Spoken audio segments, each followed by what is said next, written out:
Okay, good morning.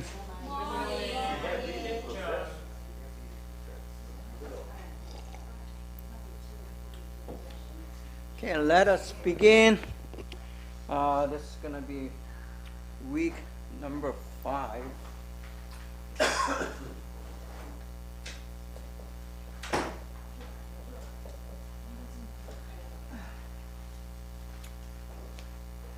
Already halfway through.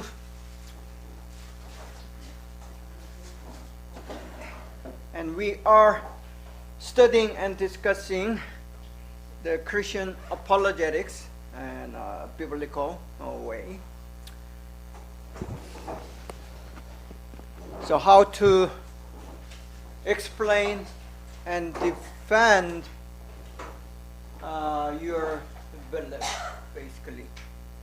Whether you're a Christian or not, again, it is important for you to be able to explain what you believe. And this is about how we do that. And I'm doing it from a Christian point of view and Christian perspective, and basically trying to defend what the Bible teaches us. Okay? And we are on the logics and the perception of the reality. The reason that we are covering how a person, a human being, sees his or her world, because it has to do with the fundamental of any logic, any rational. If you're intellectual person, just normal, even normal person, you have this ability and capacity which enables you to think logically. Not only you think, you make that known to others through a dialogue, conversation, or writing. So everything we do, basically it involves our logical mind. So we, every day, we exercise our brain. And what the brain does, it does affect what you believe. So understanding human logics and how the rationality works is one of the key things. So that's why we are doing this. And this was where we stopped last week. People in general, universally, in any culture, have the idea of good and evil. It's something like a built-in. You are actually born with this very concept of good and evil. Even though the definition may be different from one group to the other or one person to the other, there is a concept of good and evil.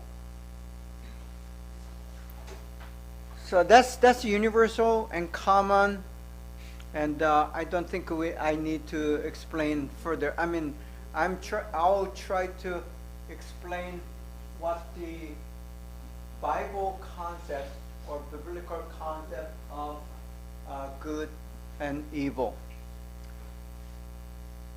Then again, we talked about ours and theirs.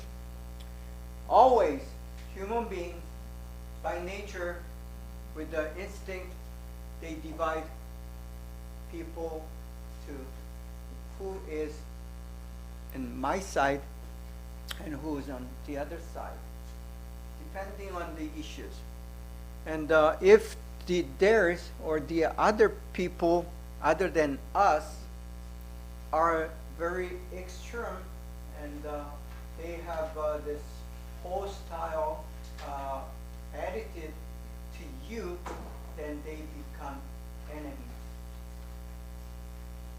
And human history, if you look at the human history, there has always been this conflict between and among the enemies.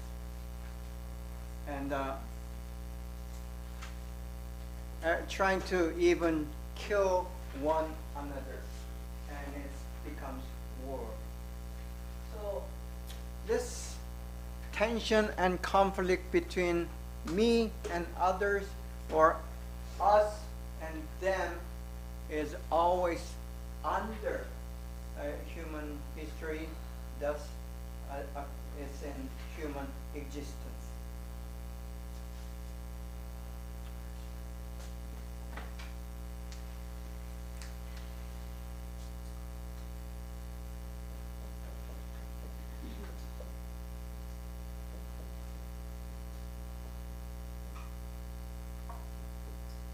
Again, this ought to be the basic formula, existential formula for any human existence. So the reality, and then something else.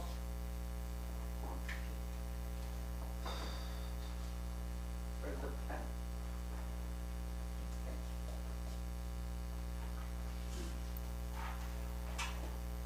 So people, since the beginning of human history, these are the things that kind of determines and explains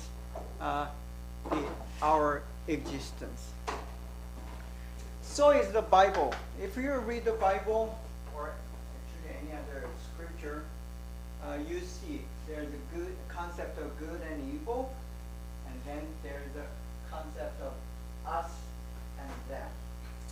Today, the Christians, for example, those who believe in Jesus Christ as the Son of God and the Savior and the Lord, they are the people I call us.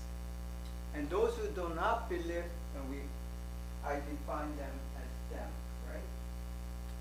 So each has the sense of belonging, that determines who you are.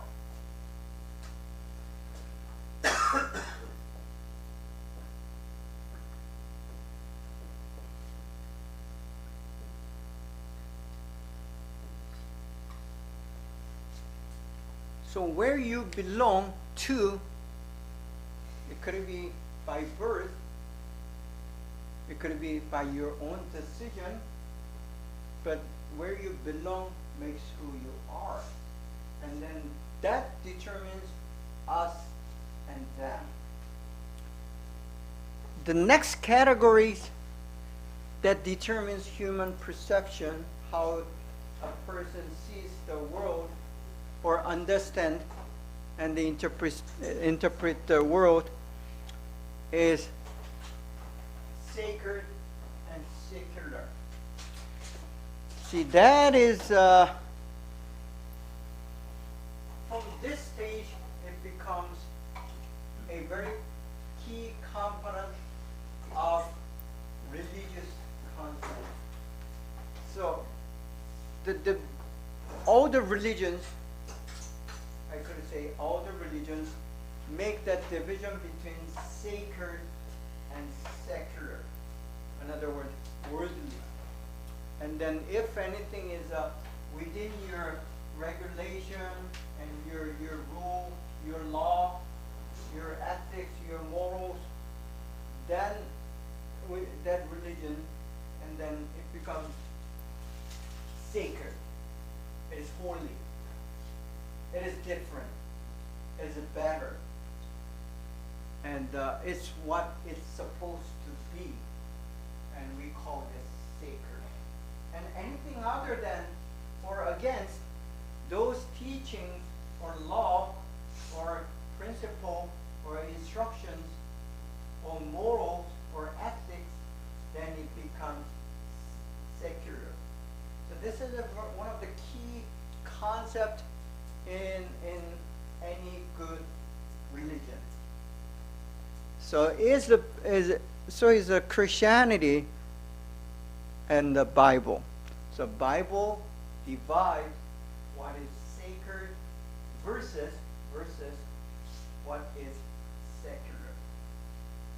And the Bible teaches you need to be sacred, not secular. So the things that are secular belongs to the category of sin or fault. So that's the kind of very clear division how any religion sees and divides the world. So to understand the good apologetics or defense of your faith, you need to know what your religion teaches to be sacred, what your religion teaches to be secular. And then not only you should be able to divide them, but you need to be able to explain why your religion considers or thinks certain things are secular and certain things are sacred. So there gotta be very good reason for dividing or how you divide secular and sacred. Okay? So if you're a Christian, you should know why certain things are considered holy, while there's certain things that are dirty and sinful. Next category. In human existence, every person who is sitting here or living on earth, you should be able to, or you continue yourself to distinguish between what is real and what is imaginary. Imaginary is not something that is real, but it is in your idea, and it is in your head, and it is in your imagination. So in other words, imaginary is something that is made up. It actually doesn't exist, but it is something that you embody, or you think that, it's as a kind of idea, but you know that it doesn't exist. So the reason that I say this is God, the entity called God, G-O-D, is that entity or that being is a real or is it imaginary? So that's just some very distinction. Many believe in these days, in 21st century, many believe the God is imaginary, as something that is made up. It's just a story. It's just a myth. God does not exist. It's a human invention. It's in the idea, but God is not real. That's kind of idea that Christians need to kind of fight against, and that's why I present that something that is real and something that is imaginary.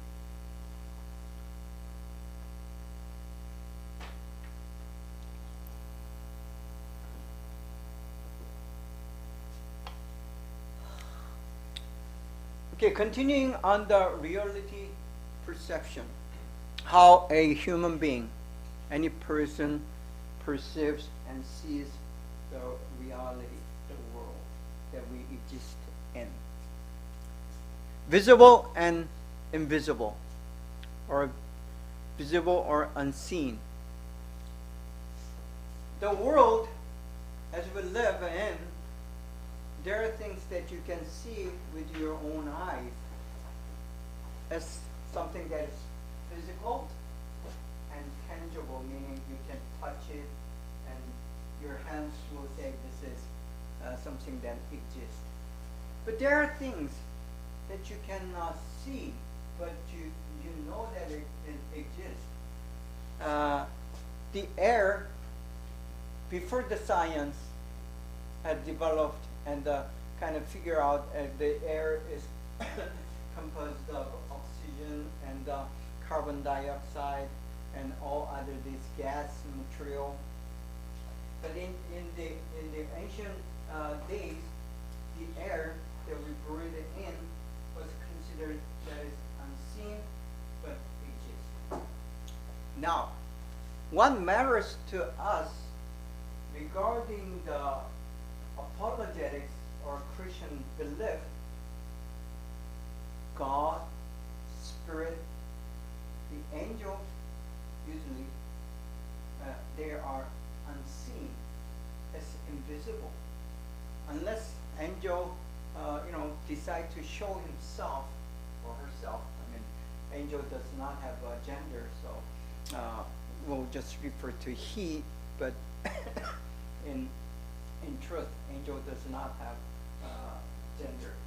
No male, no female. Anyway, these spirit, God, gods, these are the invisible things.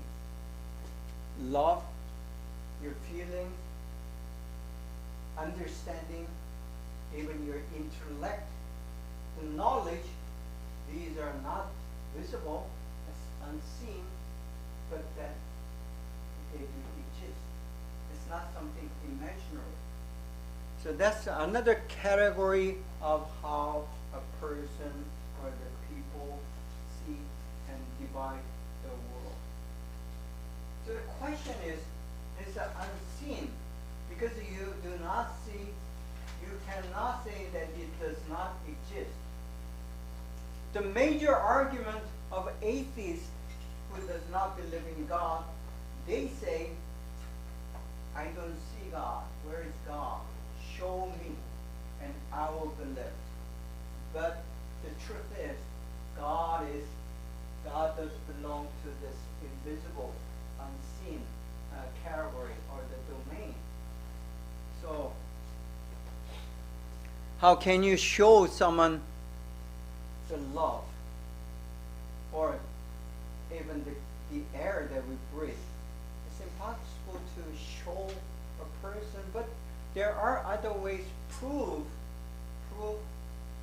and give evidence that there is love, there is sadness, and there is grief, there is air, and there is God. So that's kind of argument that we go in.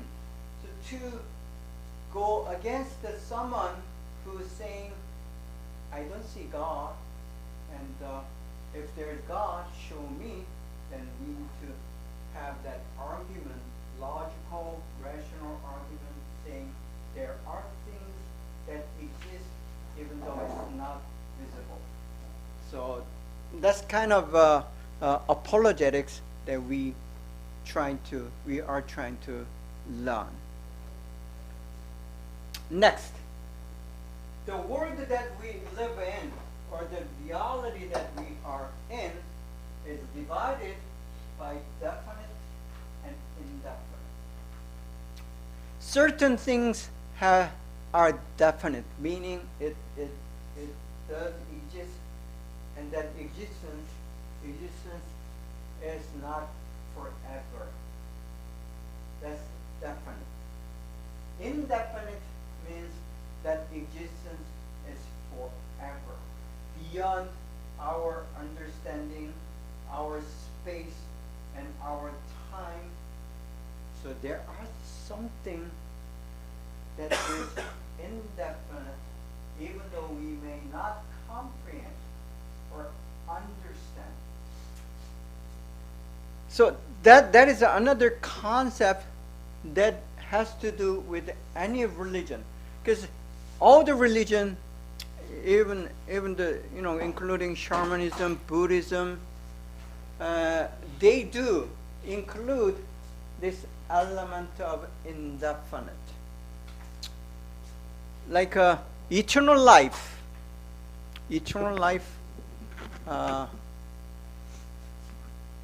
in Korean we say 영생. It's a Chinese character word, so pretty similar sound, I believe, in Chinese. 영생, living forever. So that concept is something that's indefinite. It's forever, eternal. Even though a biblical concept of eternity or eternal is not the extension of time, but eternity in Christian concept is beyond the time. It's not within the time, it's beyond time. So the concept of eternal life in Christian belief is not longevity or living forever with the time. It's a state of being that where you exist beyond the time and beyond the space. That's the concept for eternity in the Bible. Anyway, so going back to that concept of definite and indefinite, we human beings are definite beings. The God, the Holy Spirit, and the Son, Jesus Christ, they are indefinite beings. So there is a definite being and indefinite being. We are mortal, meaning that we are going to die. Even though God did not design us to be definite, we limited ourselves to become definite. And so that is another key concept that you need to understand if we are to do this apologetic argument or dialogue with others. Okay, next. One of the very common understanding today, I mean the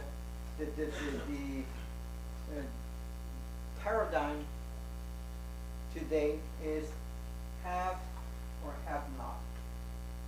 Those who has possession, those who do not. Usually it's the money and the material. Sometimes it's power. Sometimes it will be fame. You're famous or you're not. Either you are powerful or you don't have any power. You have a lot of money, rich, or you're poor and don't have anything. But in biblical concept of have and have not is a little different. In Christianity, the Christian apologetics, we consider either you have life or you do not. Either you have eternal life or you do not have. Either you have Jesus as your Savior or you do not. Or you have faith or you do not have faith. So that's the kind of a thing that divides a person and identifies someone either you have or you do not have. So it is important to have and understand that category and how you determine and divide the world that you live in.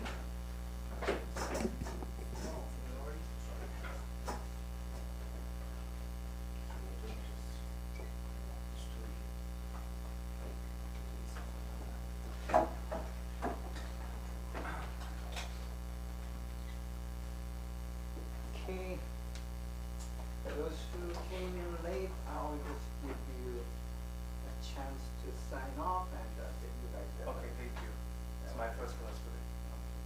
Just Thank go you so to much. the final page and write your name. Where is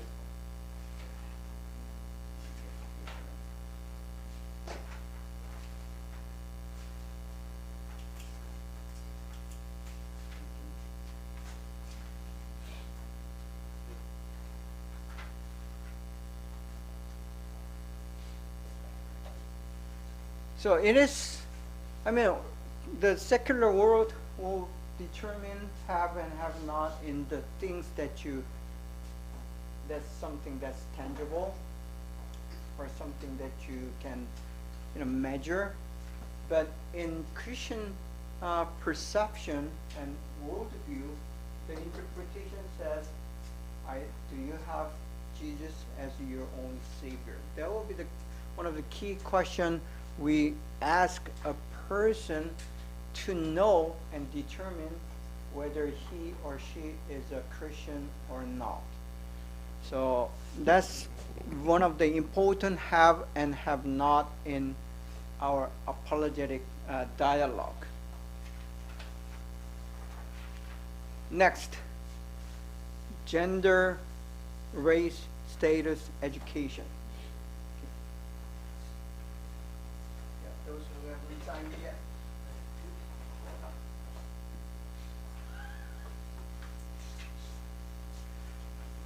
These things would be the, just how a person usually sees and interprets the world. If you label someone by race and think certain race is better than others or superior than others, then you become a racist. You are actually you are a racist. If you determine someone by his or her own education, in America it's called prejudice, or even gender and all these other things. So, in America, being prejudiced and discriminating others by all these different categories, that's considered not American. For many years, we believed that, but these days, those standards don't seem like a standard anymore. I could say a few more things, but since this recording may be online and YouTube, I'll just stop here and continue. Biblical worldview. Now, how the Bible sees the reality. So, if you're a Christian and you're trying to defend your faith and do the apologetics as a Christian, as a believer in the Bible, this is how we, the Christian, sees and understand the world. So that's the interpretation. Reality interpreted by biblical teaching or the Bible. If you have put Bible here, then you are Christian, you are doing biblical existence. The existence or life according to the teachings of Bible. That's who we are, the Christians. So to do so, to explain who you are, using the Bible as the tool, as the main tool, then you need to understand these. These are something that's not something I invented, but these are the things that the Bible teaches us. Again, these biblical worldview, which bases it, the worldview mainly in the Old Testament, would be pretty similar for those who are having the Islamic belief. So the Bible, Quran, teaches pretty much the same thing, at least regarding the Old Testament. But when it comes to the New Testament and the identity of Jesus of Nazareth, then there is a difference. But until then, these are the shared belief. What we believe, Judaism and Islam, Christianity, they share this worldview. Basically, it's pretty much the same, even though it might not be exactly the same, but pretty much the same. So we'll look into this biblical worldview. Number one. First thing that the Christian sees is the heaven and earth. Because the reason that I put that on the top, heavens and earth, is because it begins, the Genesis chapter 1, verse 1. Even though you are not Christian, probably you know, the Bible begins with this saying.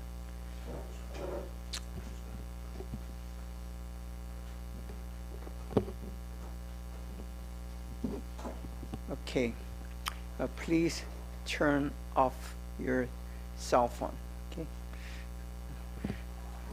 it's not a good manner to turn on your cell phone and take it in the middle of class.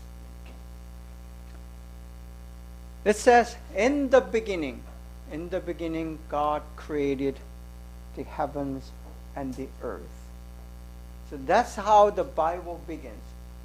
What it means is the world is divided by heavens and earth. If you read carefully, you may notice the heaven is not one, but it's more than one heavens, but the earth is one. So heavens and earth, that means there are several heavens. Actually, the Bible or the Judaic worldview on reality says three heavens. Heaven that we see, the sky, and then one beyond that, and then heaven where the God, the Yahweh, exist. So there are three different levels of heaven. That's how the Bible sees the world, and how the Jews, Israelites, understood the world. So we know that suggests we live on earth, visible, you can touch it, you make a living out of the earth, but beyond that, there's something that is unseen, invisible, but it exists. So that's kind of a worldview that Bible begins with. The next key term that appears in the Genesis first chapter of the Bible is the light and the darkness. So basically it's saying the world that we live in, the reality is divided into the darkness and the light.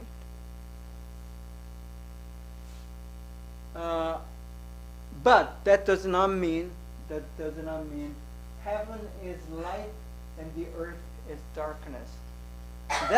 That's a kind of a theology that we call dualism. In the past, anything that is earthly, they thought is evil and darkness. There is that kind of theology. And then anything that is heaven, that is light, and that is good or goodness. That's not how the Christians perceive, or Bible perceives it. Heaven divided into darkness and light, and the earth also divided into darkness and light. So this is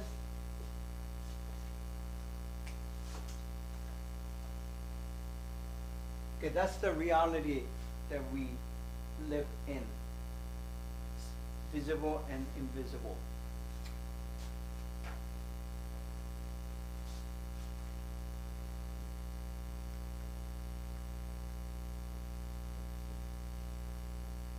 So, heavens and earth. Now,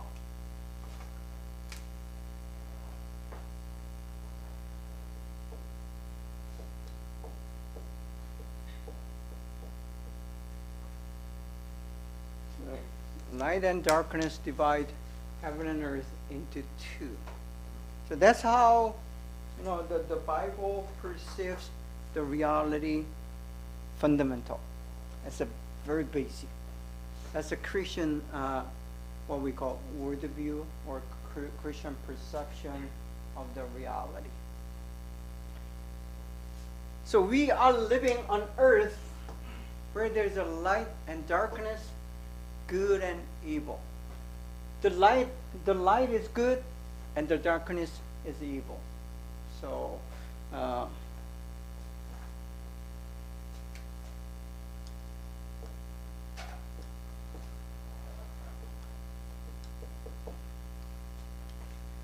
we looked at this good and evil there. It matches with the darkness and light here. So good and evil comes right after the light, darkness and light. Even though the Genesis, the Bible in the Genesis, chapter 1 and 2, even though it does not mention the word evil, but the act of evil and the nature of evil is in chapter 2, where the story of the Garden of Eden, where the snake or the serpent comes and then tempts Eve and then Adam. That's where the evil comes into human existence. And right before that, we see the word evil right there, even though it does not appear in the chapter 1, but in chapter 2 it says God planted a tree, and then that tree bears the fruit, and one tree is called the tree of the knowledge of the good and evil. So that's the word where the good and evil comes in comparison. So Genesis chapter 1 and 2 basically lay down very foundation of Christian perception or Christian worldview. And that's why it is important to understand, fully understand, and correctly understand Genesis chapter 1 and 2 and 3. Many people, many Christians, whether Catholic or Protestant, we kind of think and learn the story of Genesis as just a mythical story or a story of creation, which is a story of creation, but it's not just a mere story or just meaningless story, but it is full of theology. It's full of this doctrine. So without understanding chapter 1, 2, and 3 in Genesis, then you do not understand Christianity at all. So if you're a Christian, it is very important to study deeply chapter 1, 2, 3 of Genesis, because it's all there. The Bible, the structure, the contents of the whole Bible is right there in chapter 1 to 3 of book of Genesis. If you are not Christian, and then still if you have this curiosity and interest, then read Genesis chapter 1, 2, and 3 in your own language version. And then you'll just try to learn there, and you don't need to go to a New Testament or the story of Jesus, but in chapter 1 to 3 of Genesis will teach you a lot about what Christian belief is. Then, human and other creation. Again, Genesis chapter 1, 2, 3, it presents and it explains why God had created the earth, heavens, the birds, plants, animals, and so on. And the human being becomes the center of the universe. other than God himself, he puts human being as the center of the universe.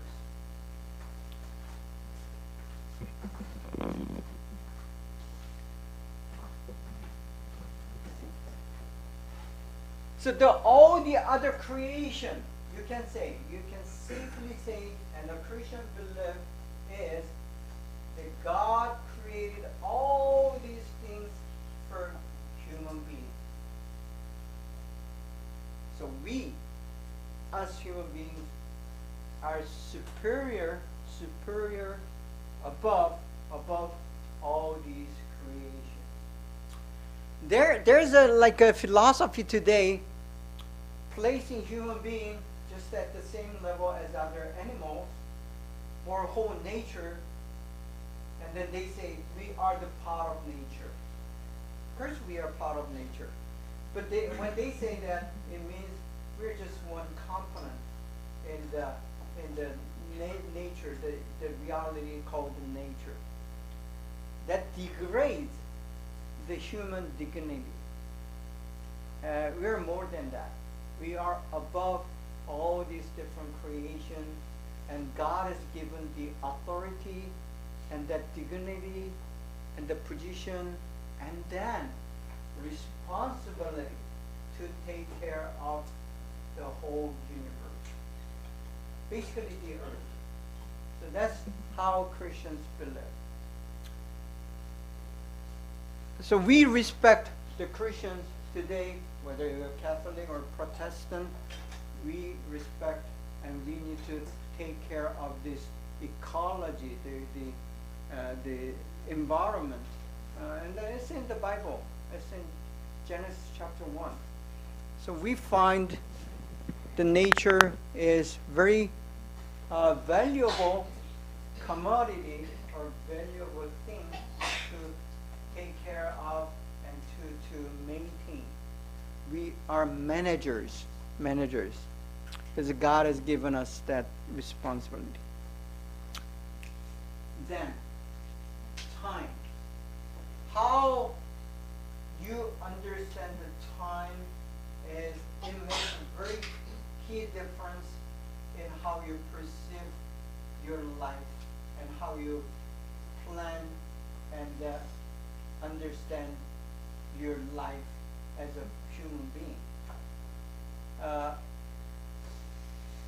Many of us from the Asian culture, we believe, including India, we believe that the time is a big circle. It's a big circle. And you kind of going around that big circle, really huge. So many philosophies in Asian culture believe in the reincarnation, meaning you come back to life time after time until you become a better person. And if you do not live a good life as a human being, then you're born as an insect or animal of some sort. Then if you live a good life as an animal, then you are going to progress to the next level animal and so on. Then you eventually born as a human being again. So that's kind of concept of reincarnation, and it is a big circle. But the Bible says it's a linear. Starts there and goes toward the other point. There's a beginning and the end. So this concept of beginning and the end is not anything, it's not Western. Many believe it's a Western thinking. The time starts there, there's a beginning, and then there's an end. It's not Western. It's basically, it's not European. It's not American. It's more of the land of Israel, Palestine, and those areas, the Egypt and all these Middle Eastern part now. But that's the idea from that culture. So the linear time, it means there's beginning, and you're given a chance, and there's a outcome, the result of this linear passage, not the circle. That makes a big difference whether you're living a linear kind of life or the circle of life. Your understanding, your decision, will be very different. And those who believe in Abrahamic religions, we all believe there's a beginning and the end. It is important how you live that life, and then once the end comes, it's the end.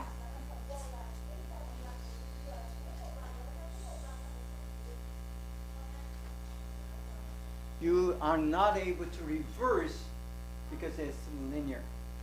But when it's a big circle, you're given a chance after chance, and you take a risk. So that's kind of different idea. Okay, let me have that attendance paper back.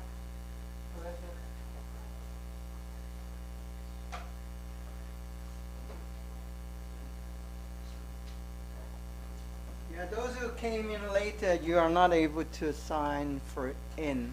Okay, so try to be here on time, please, to sign the in, and then stay in the class until class is over at 11:50. Then you will be able to sign out. And if you sign both in and out, then you're gonna get the 1 point grade for attendance. And if you just came late and you can sign the out, and you'll have half point of attendance, and that's important because I only thing that I can grade you on is attendance, because I'm not giving you any exam or any homework. I don't do that. No. It's your attendance that counts.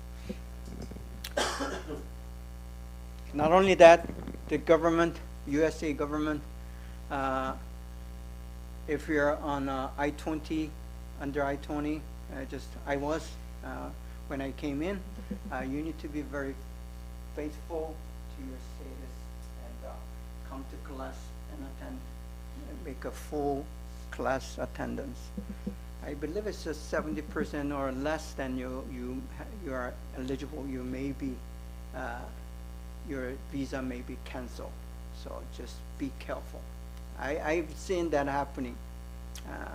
The visa canceled and you'll be kicked out of the country. So, continuing. Okay, how you see the reality that you live in, that you are in, again, that would be the key to who you are. Because it's the belief about these elements. So these are the reality, and that's simple, but that's how you can divide the reality. And the first thing is people. How you see.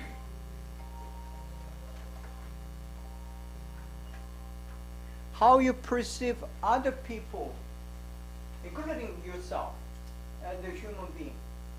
That would be the very fundamental of how you perceive reality. All other people are enemies or competitors. You compete with all other people. That's very extreme case, but many people see myself and others.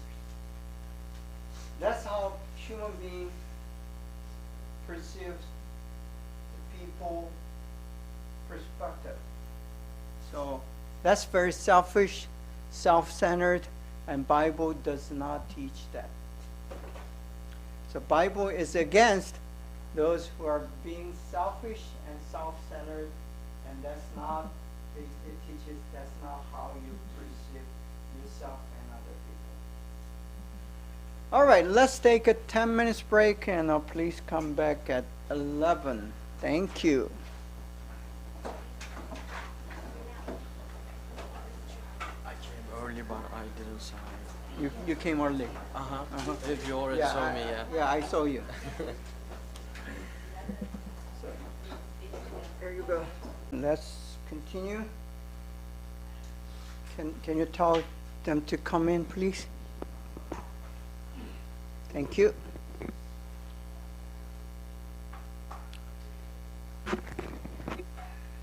All right. So we are on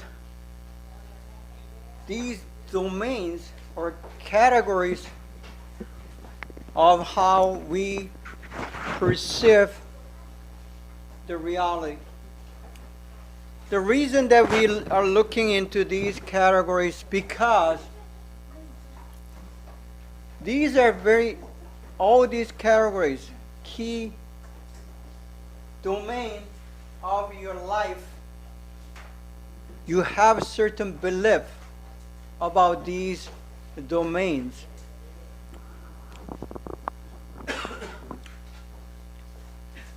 People, next, society.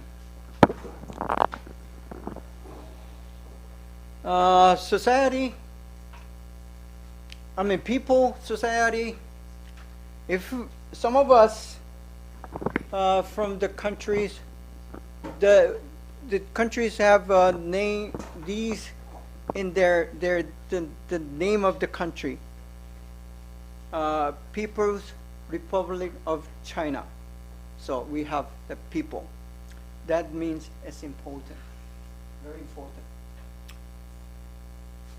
And some believe in what we call socialism, because that's how one perceives society. If you're born and raised and educated in one of those countries, believe in socialism or socialistic state, and this is one of the main ideology and idea and belief that you're taught. So that's kind of the things that have important.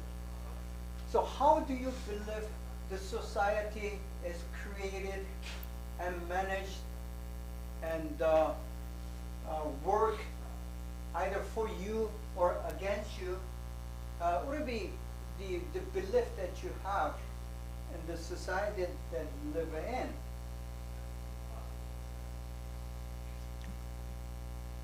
Is the society more important than the individuals? Or actually individual person is more important for society? Or are they just have an equal value? So each will have different ideas.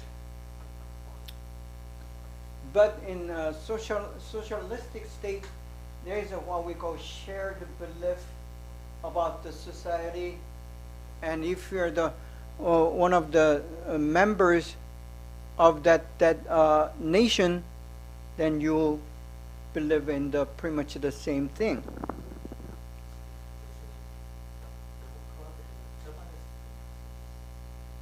다른 방에도 있어요? 예.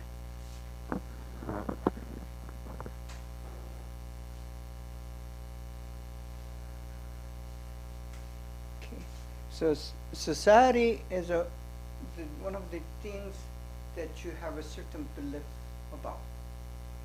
And there are like a very odd people, what we call sociopath, which has a very crazy idea about himself and the society. And then he or she may easily become a criminal, because they hate the society, they hate the other people, and they have everything against the society, and they believe that they are the victim of the unjust and very evil society. And when that happens, they go against the society. So that's a kind of example. Next, culture. Culture is something that you are born into, and that you don't have choice because you're born into a certain culture. And the culture is a learned experience, and culture is something that comes with your neighbors, your parents, your country, your ethnicity. That's something that you cannot avoid or do without.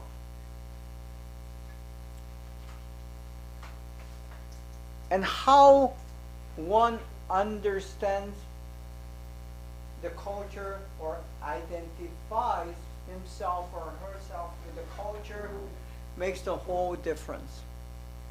If you're a Christian or if you're a Muslim, you have your own kind of culture according to your religious beliefs. And that kind of separates you from the whole culture or whole society, because many of these religions, they'll teach you somewhat different idea about society, people, and culture. Then you perceive it, and if you believe it, then you become a different person. You no longer belong to the society and culture that is given.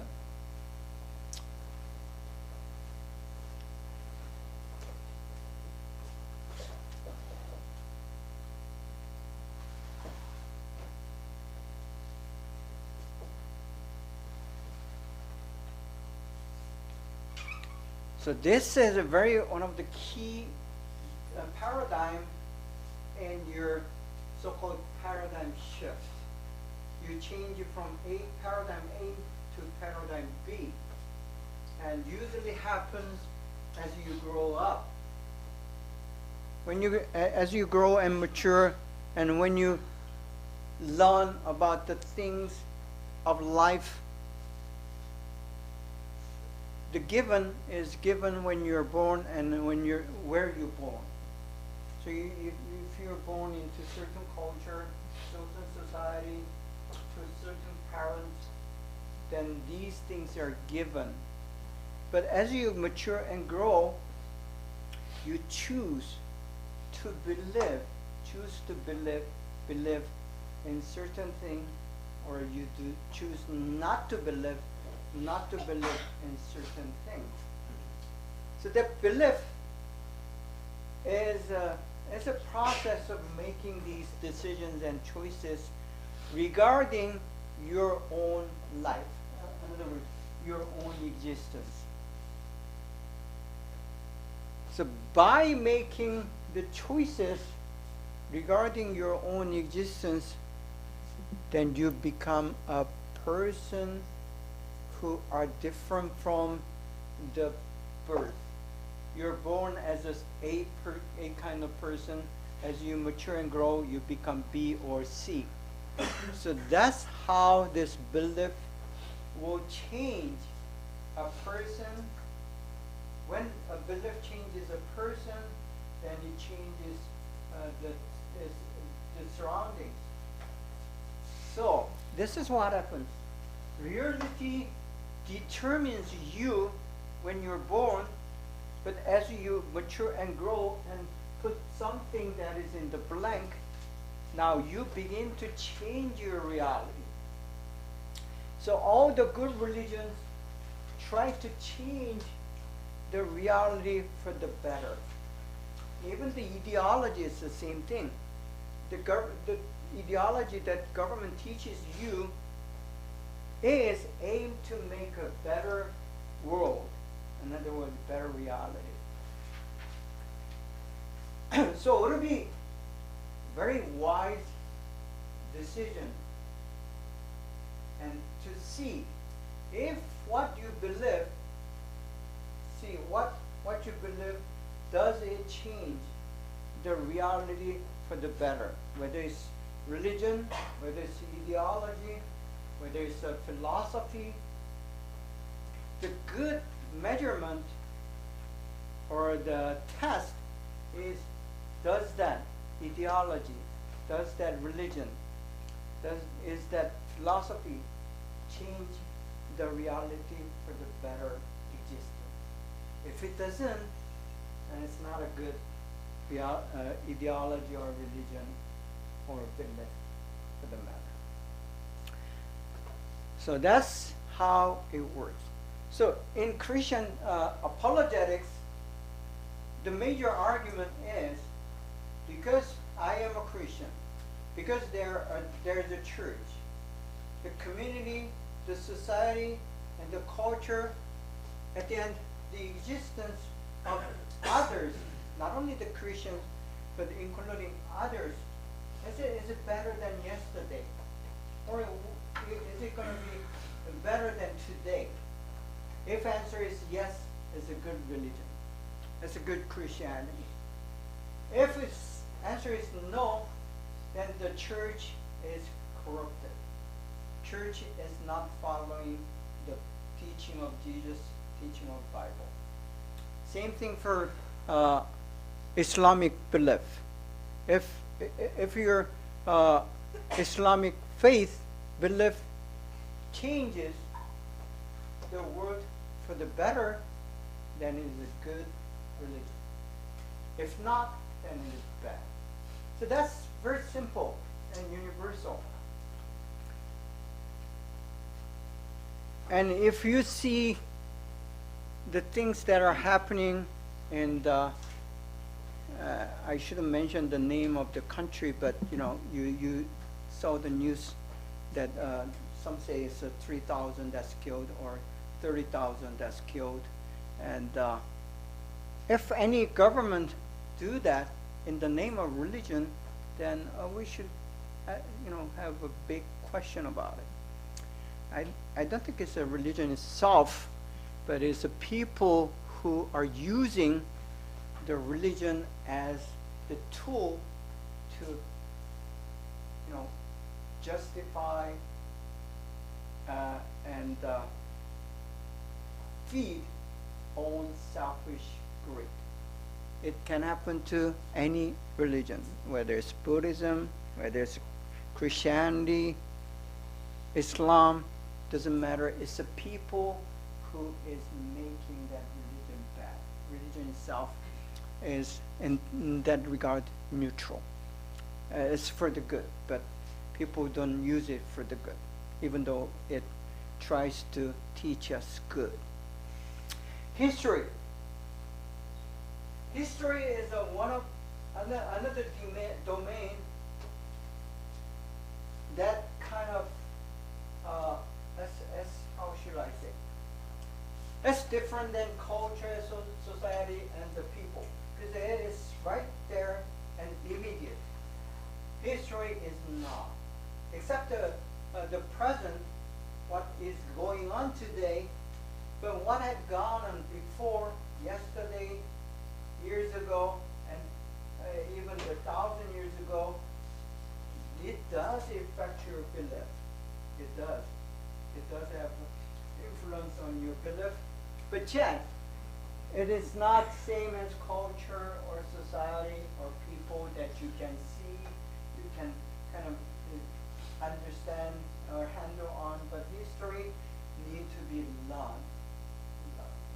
And many today, whether you're Christian or whether you're of some other belief, today people do not consider much about history. So that's something that kind of becomes dangerous.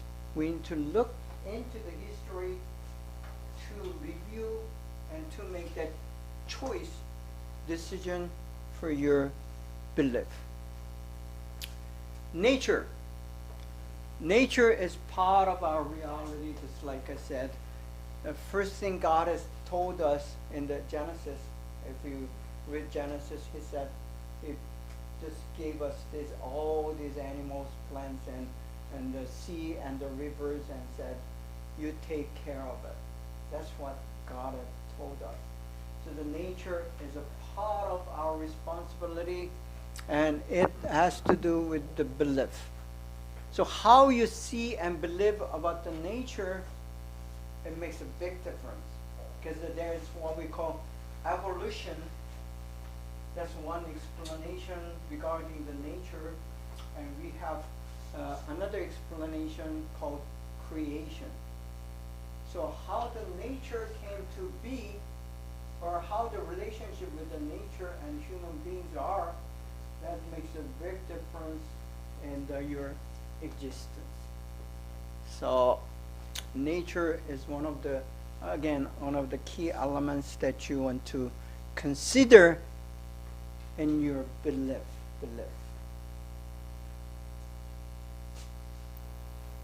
Now, second point, second subject, culture and religious belief.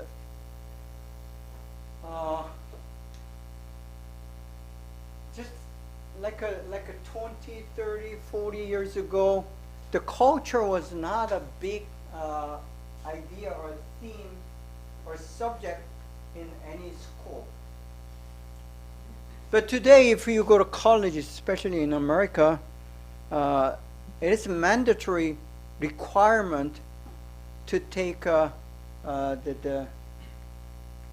anthropology, which is a study of culture and human development.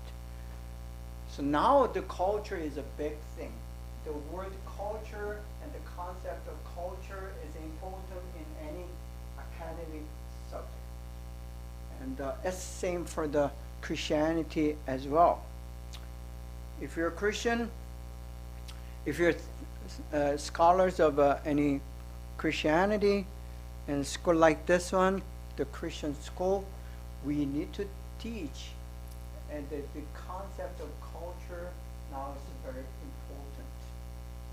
So we'll look into the culture and religious belief, how it mutually integrated and interrelated.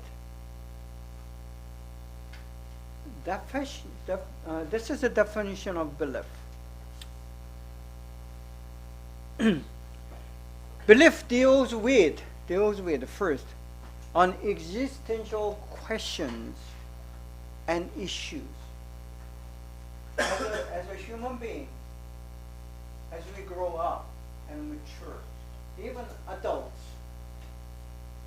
most of us are age over 30 and up, and yet still we may have some what we call existential questions and issues. Second point with the belief, the most relevant topics on down-to-earth life and living. What it means, we try to live this earthly existence, and there are issues like money issues, rich and poor. You work hard every day, try to make a living, but always short of the things and the money. Second thing, health.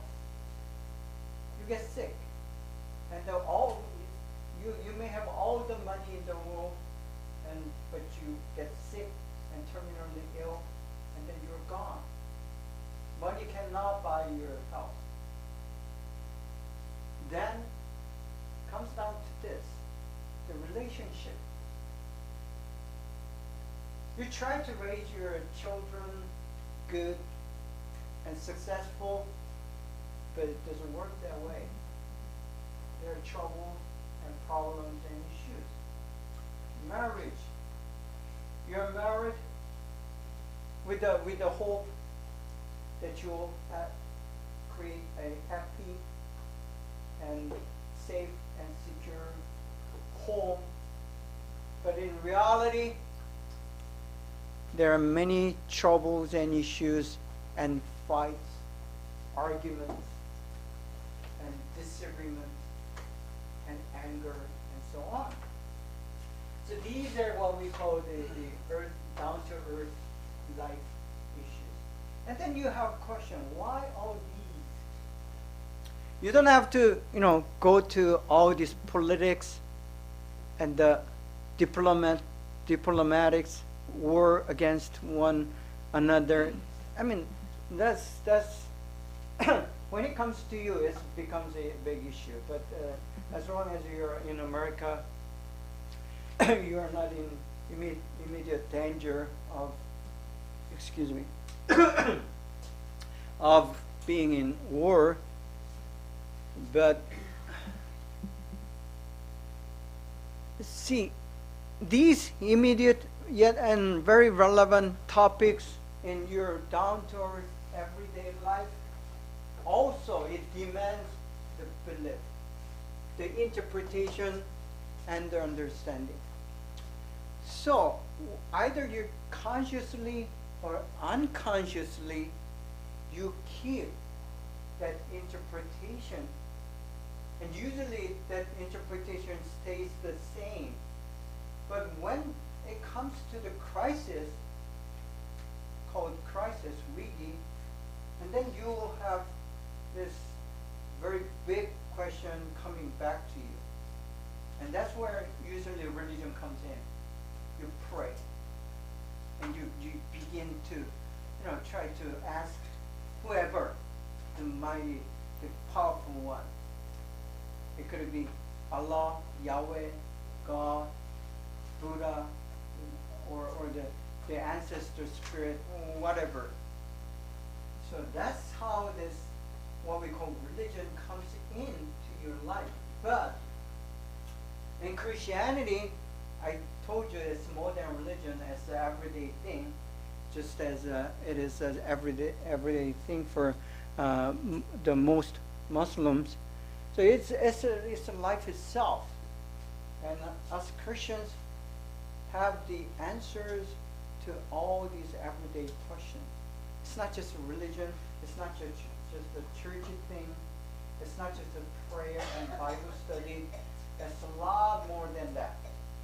And because of the nature of beliefs, when you try to defend Christianity, you're not just defending about the question regarding the existence of God, but it includes everything that life matters.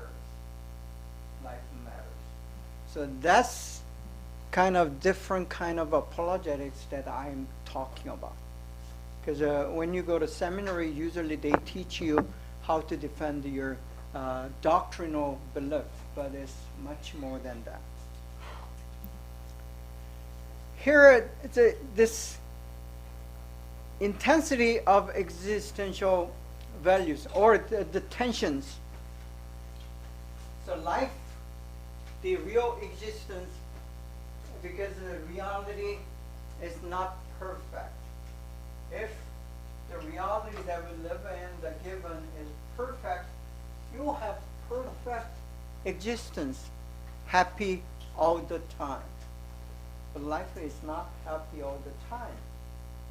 And when you ask why, then you go back to reality, because the reality does not give the chance or the situation that you can be happy every day and every time, no matter what.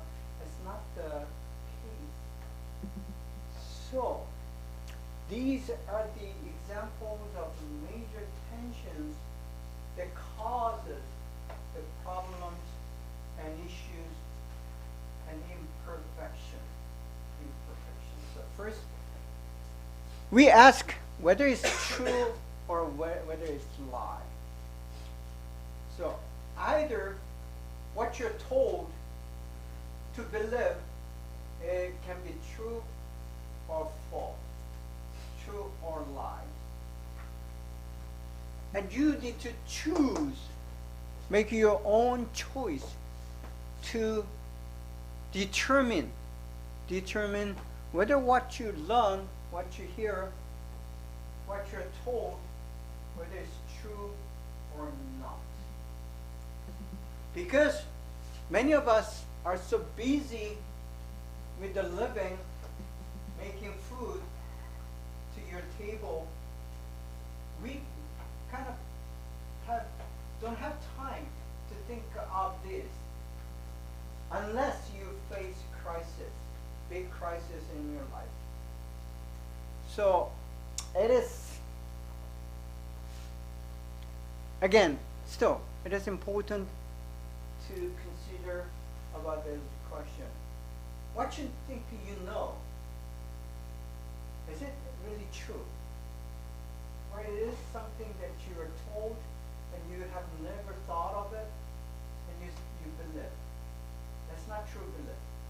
It's a brainwash. You don't want to be brainwashed because you're a human being. You have your own personality. You have your own right as a person, and you have your own dignity as a person. You're not someone else's possession.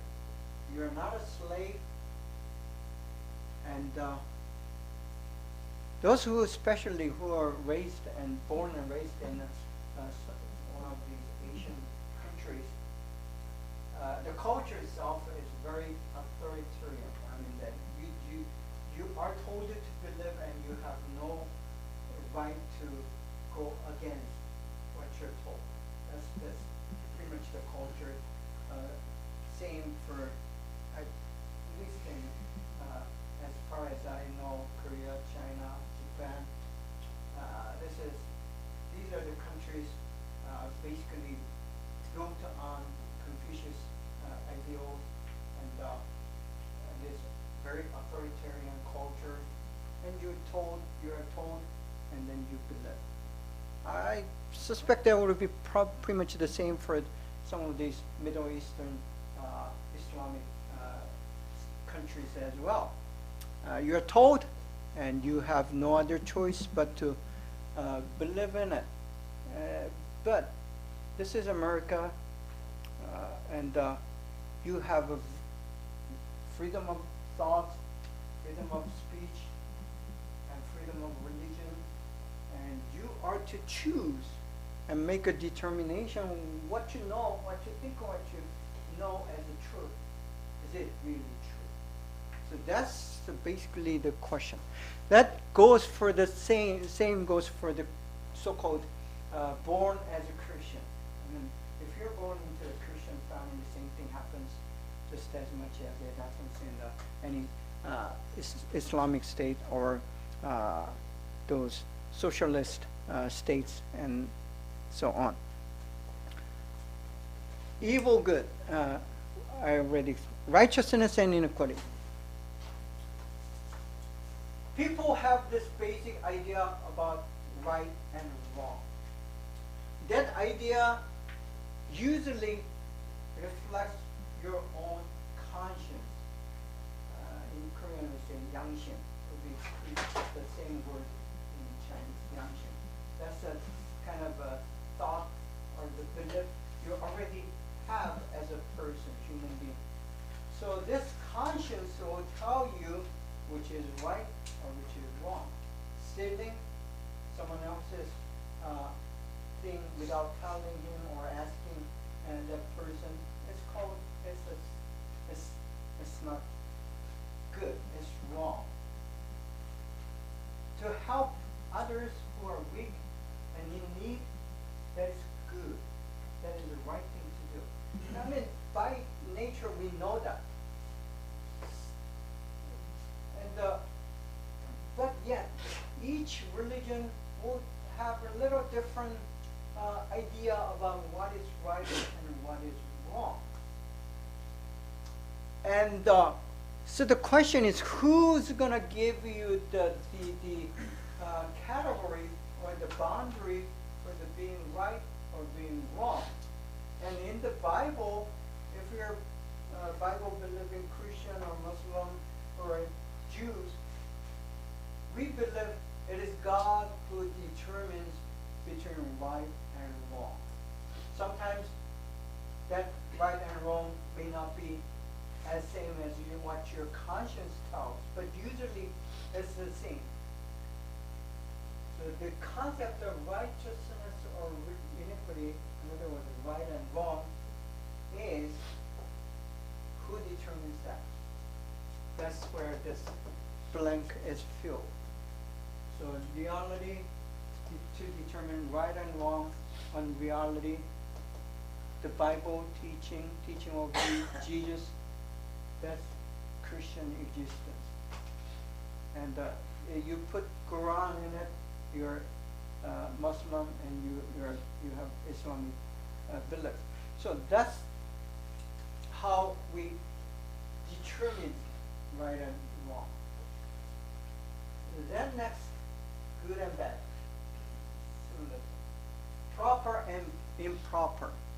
That's most like it's cultural and social.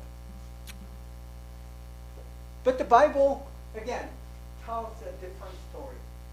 It has a different kind of category or standard or regulation or instructions regarding which is good or bad, proper or improper. And the things that are proper in culture, your own culture or your own society, may not be a good thing or proper thing to do in Christianity. Some of them, in case of Korea, when the missionaries came into Korea like 150 years ago, that's the first when we were introduced to the Christianity. There are so many alcoholic, and then most Korean population, they sniff the tobacco, the cigarette. It's not in the form of cigarette, but they had this long kind of pipe, and then they have this the tobacco lives on the end and sniff it. Even the children and the woman did that. And as missionaries came and saw that, they knew that it takes a toll in the whole society and the whole culture, and that prevents people from being better in health and in mentality and then economy and all these. So they said, let's Christian.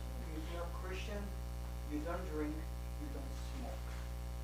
So that became a very basic standard for all Christians in Korea. So that's proper and improper. But today, many Christians do drink alcohol, but to the level that they don't get drunk. So that's kind of new standard for many Korean Christians. So the proper and improper can change, but it does have the reason for saying to do or not to do. Next, best to worst. There are like 6 levels of these value judgment, what we call value judgment. Starting from worst, let me write that down.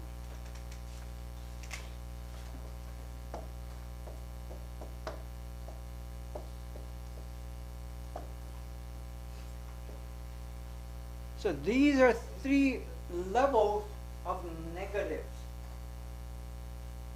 And when you make a decision, a value judgment, sometimes you have to choose worse or bad because there is no other choice. You try to avoid the worst. So that's how we kind of make a decision. It's the same for the Christian belief. sometimes you are not able to make the best or good or even better or good. Then you go to this negative decision. The positive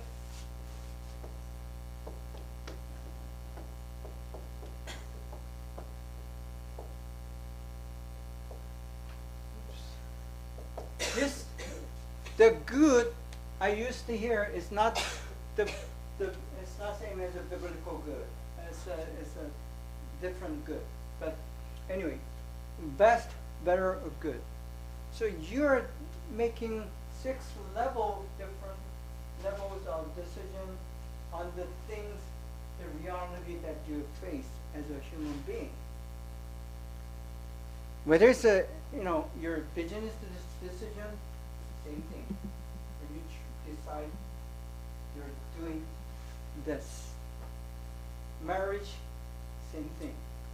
Everyone wants the best marriage or best partners, but in reality, there's no ideal 100% perfect spouse. No, that's not how it happens. You either settle with the better or good. But many make a mistake in marriage, choosing worse or worst without knowing. They think they are making good decisions, but in the end, actually, you live on, and then within 3 years of marriage, you find out you made the worst decision of your life. That's why the divorces happen. Buying a car, same thing. So this value decision that you make, it either falls from worst to the best.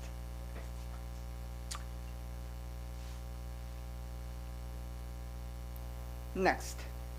Now, we come to very fundamental question and issue any religion try to answer.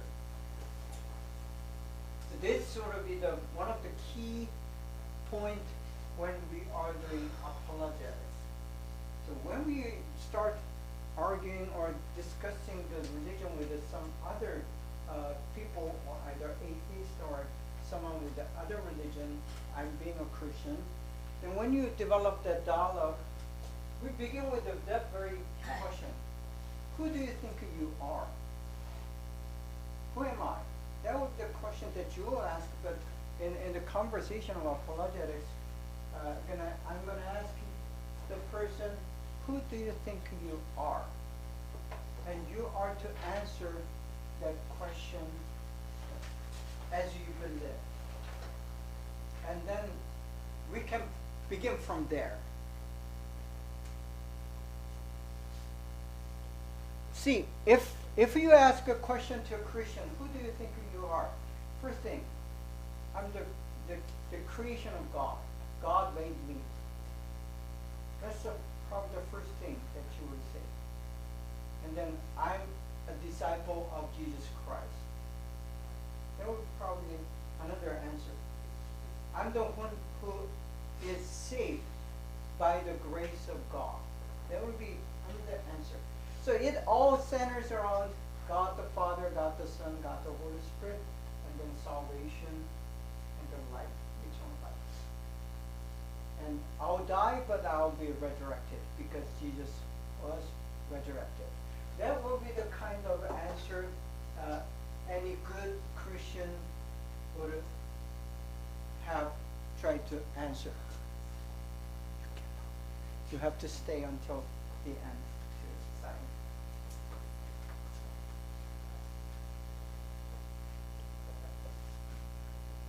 Next question would be, why am I here? If you ask this question to any adult who is 18 and older, and he or she should be able to answer that and give a very meaningful answer to that question. If he or she is not able to, then the person is in trouble. Unfortunately, today, if you ask these two questions, who am I and why am I here? And don't be in blank. They don't have a good answer. They may say, because my parents gave birth to me. I mean, you could answer that, but that's not a good answer. I mean, that's a pretty bad answer. Or they say, I didn't ask to be here. That's not a good answer either. So, why am I here? That's the meaning and the purpose of your existence. If anyone, any human being, a grown-up, mature person, is not able to answer that question, then he or she does not have belief. So one person without the belief on these very fundamental questions, that's a big trouble. And we see the trouble because today's young people, so-called MZ generation, probably many of them will answer these in a very unlikely way, even if they have answers. I want to be rich. I want to have full, famous life. I want to become a famous singer or something like that. That's not a good answer. So next, origin of something, especially the reality. Where the reality that we live in, including the earth, the heaven, the nature, where all these things came from, the universe. You don't even need to go to the universe. I mean, if you go to the origin of the universe, it's a really huge question because no one has seen the end of the universe yet. I mean, never. So when we say universe, it doesn't even, it does not define the universe at all. So we'll just stay with the heaven and earth that we see, and the nature, the stone, the river, the sea. Where these things came from? And then why? That will be, again, important question, and each religion, the good religion, will give you, this will be the answer. And you either believe and test whether it's true or not, and you make that decision to believe or you don't. Death. That is something that human generation will face as they try to exist. Okay, I'm gonna give you this sheet to answer. Some of you, again, checked the already in and out. Do not do that, okay? And we don't have time to call every, there are like 4 or 5 of you who check in and out already. Don't do that. You check it right now. Okay? And there are one person who did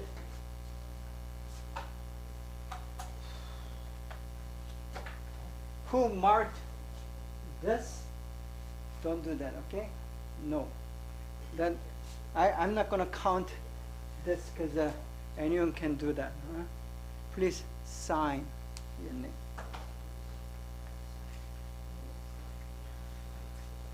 Go this first and then go. Okay, continuing on the topic. We're not over yet. Death. Why? What is a death? And why we need to die? How do we overcome death? And then what happens? What happens after this life? If there is one. So these are the major questions that you need to have an answer.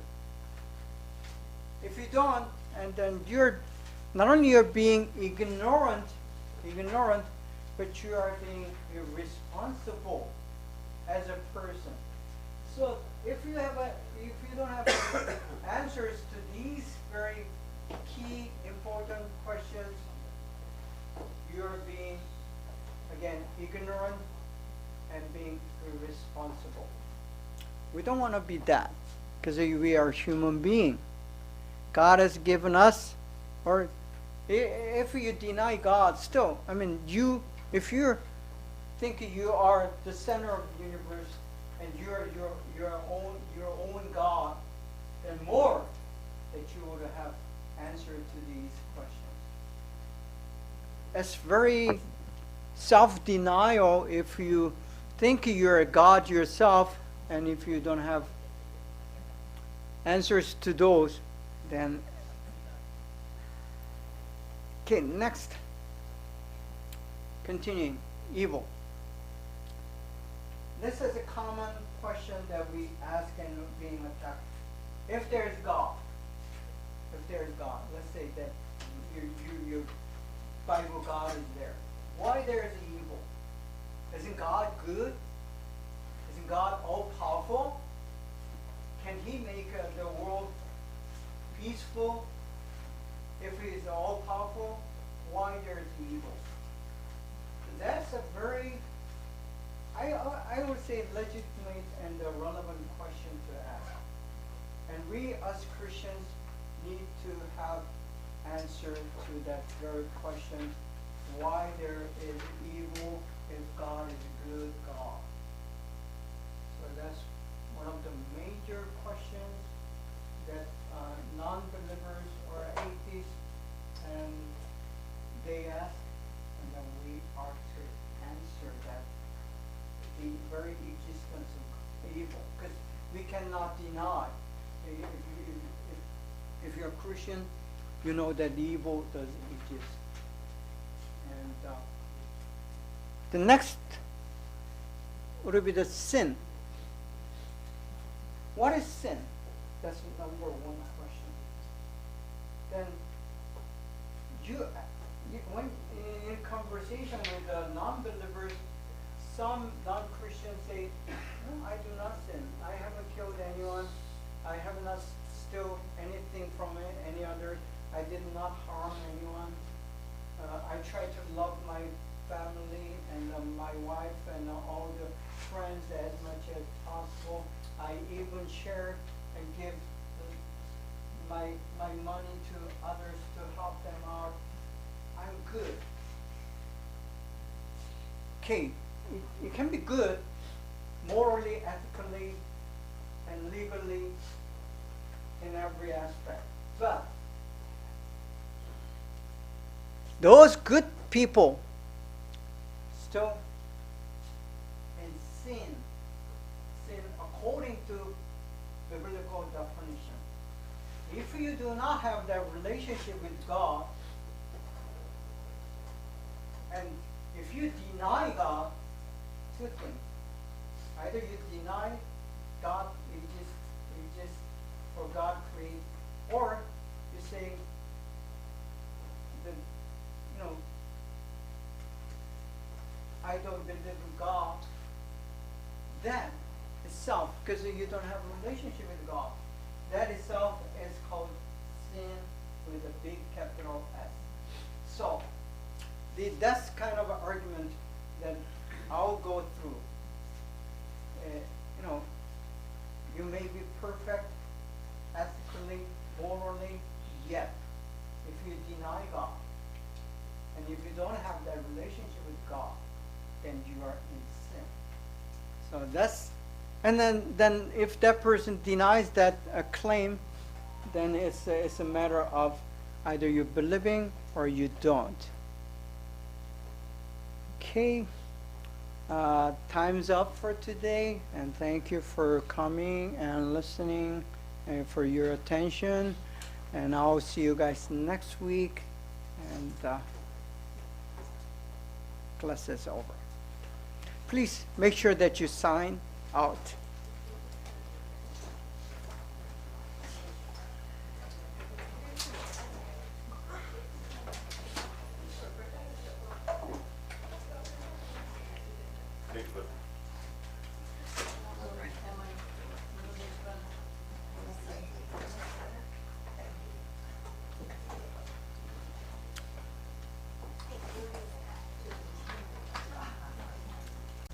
For the Vietnamese speaking students, she's gonna. Thầy muốn thông báo chút xíu với các bạn sinh viên học viên Việt Nam. No. Ở trong cái tờ điểm danh này nè, mình chỉ được ký nếu mà mình vào sớm á, mình được ký cái phía trên, thì mình cuối giờ mình đi về mình ký cái phía dưới, chứ không phải là ký cùng lúc hai cái. Yeah. Nếu mà thầy phát hiện là sẽ có cái biện pháp nha, cho nên lần sau mình ký một trong hai cái, còn nếu mà mình vô trễ thì mình chỉ được ký một cái. Okay. Also tell them. I mean, if you're in America, the America considered honesty the most important virtue, the value.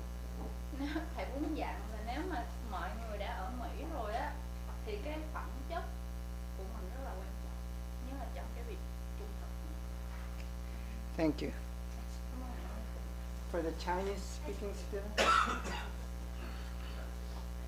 Also, can you tell them not to sign in? I mean, you have to sign out when you are out. OK，来看 this。然后讲中文的同学们注意了啊，我们这个签到的规则是这样子的：每天早晨进来的时候签进来的这里 in， 然后在出去的时候才能签 out， 不能在进的时候签两次，那是不允许的。而且老师今天早上只给了10分钟的一个时间，就是在10分钟之内你都可以签。出去的时候也是的，就是走得太早了你不能签，一定要等到下课前才能签。Thank you.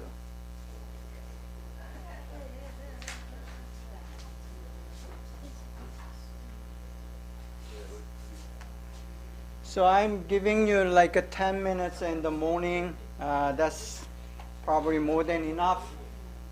And please come on time and go out on time. It's only 2 hours class.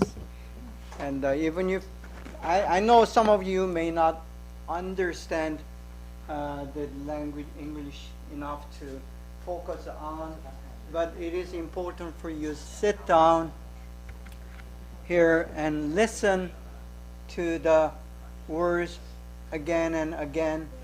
That's going to help you to learn English. If you're here, I mean, I strongly suggest to try to learn English language as much as possible. Okay, so much for that. Continuing with the topic.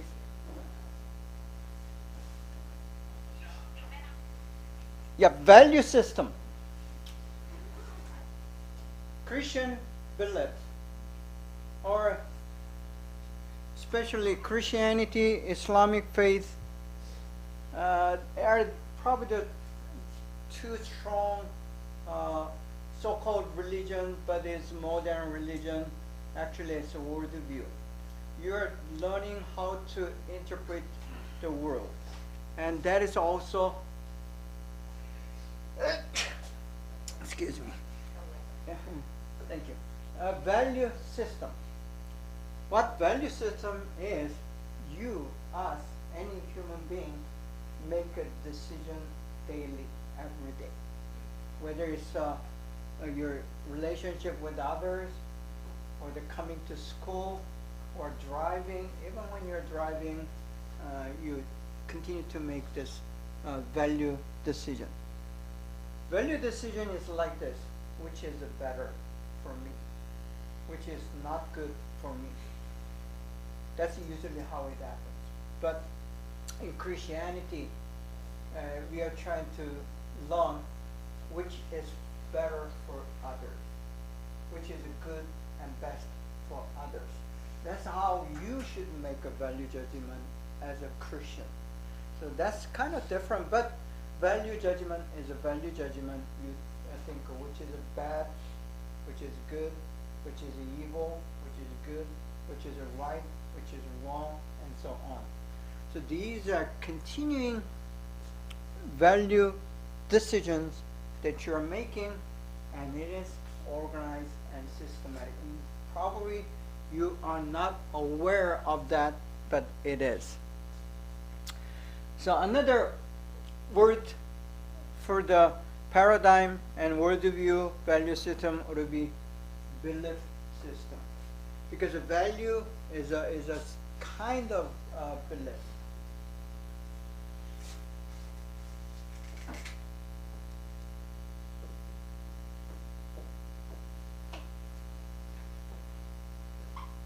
So belief would be bigger, larger than value, and in the belief system, value is one of them.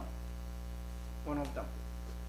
So value system is within the belief system. So belief system would be a little bigger, but it is also probably same as worldview and paradigm.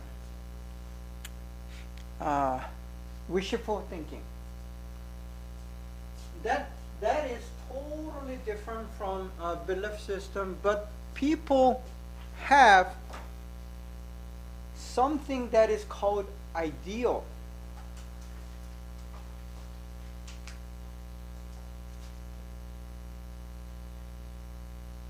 Ideal is what you think is better or best. And people by nature wants to have something that is better than now. More expensive than what I have. Because usually when something is more expensive, it has better quality. That's one of the examples of ideal. People want to marry an ideal person that he or she kept dreaming. So ideal, dream, something that you wish and hope, that's what we call wishful thinking or ideal. That's a part of how you perceive reality. Because reality that the actual situation that you are in is not so ideal. Meaning it has problems, issues, difficulties, challenges, obstacles, and sorrows, sickness, and weakness, all these things, which come down to what we call death. Death would be the worst thing that can happen to a human existence, because your existence here, where is it? Yeah, your existence is going to be terminated. No longer you're existing on earth. So death being the worst reality that you and I can face, you wish to live forever. That's why Jinxi of the Emperor Jinxi of China looked for this very medication that will guarantee him to live forever, which did not happen. And religion, on the other hand, tried to find something that helps you or guarantee you to go beyond this existence. So all the religion will say there's another existence after this one, even though you die. So the reality of death will be overcome by a certain theology, certain promise, certain things that you do or you do not do. That's a part of religion. And it reflects your wishful thinking or the ideal. So every person, if you're a human being, we have what you call or what we call ideal. And that's how human beings perceive the reality that is given. And again, the death would be the worst reality that you need to or wanted to overcome. And that's where religion comes in. That means every good religion deals with the issue of death. And then another existence that comes and follows after death.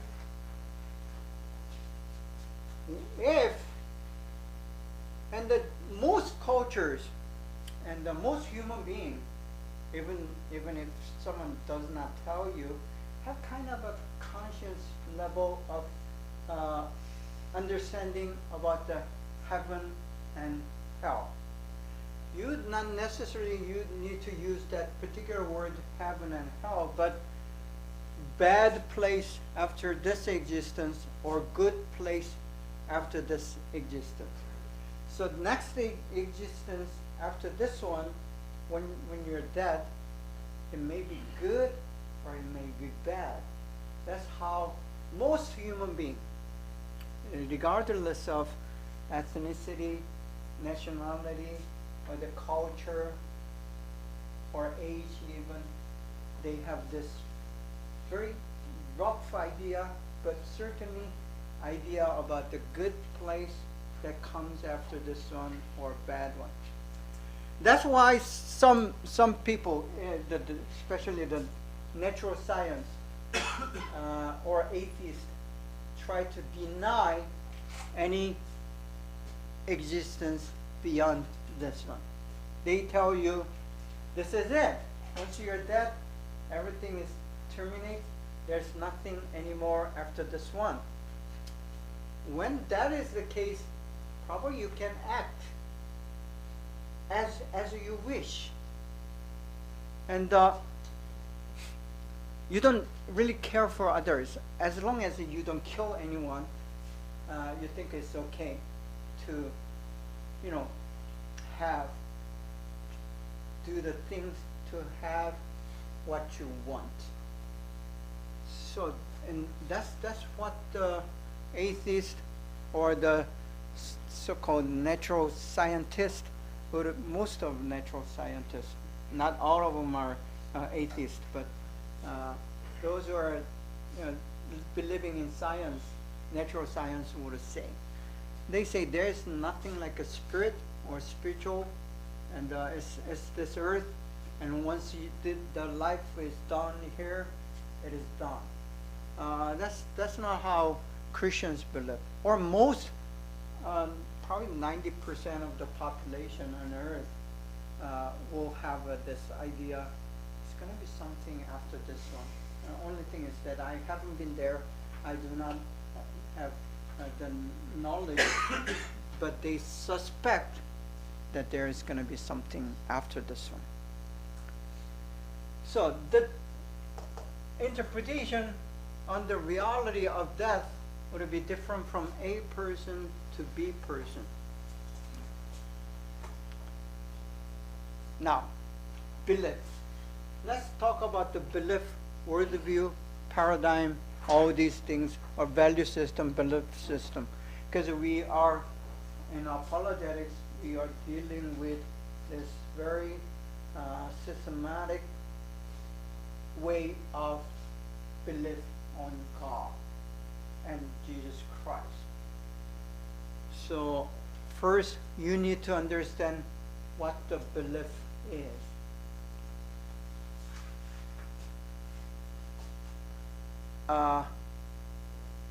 In Chinese, I should have written some Chinese here. 신념. 신념 is the believing and the mind. Two words come together. Yeah, that's probably what it is. And then 신앙. 신앙 is the same word. Okay, so that's kind of belief that we are talking about. And how it comes to a person, and it says how the belief is being formulated.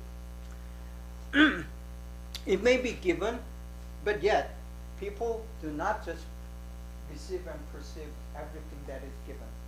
That's a human nature. So first, belief is innate, meaning you are born with. When you're born, you already have your belief. And as young as a 6-month-old, they do have a certain belief in the reality. I mean, that's how even the science tells you that you not only develop the mental ability, but with the mental ability comes the belief. The first thing they believe, any human being, a baby, they learn to trust their own mother. That's the first thing. They don't learn to trust their father. That's not how it works. Mother. It's like an animal instinct, but for human being, it's a belief.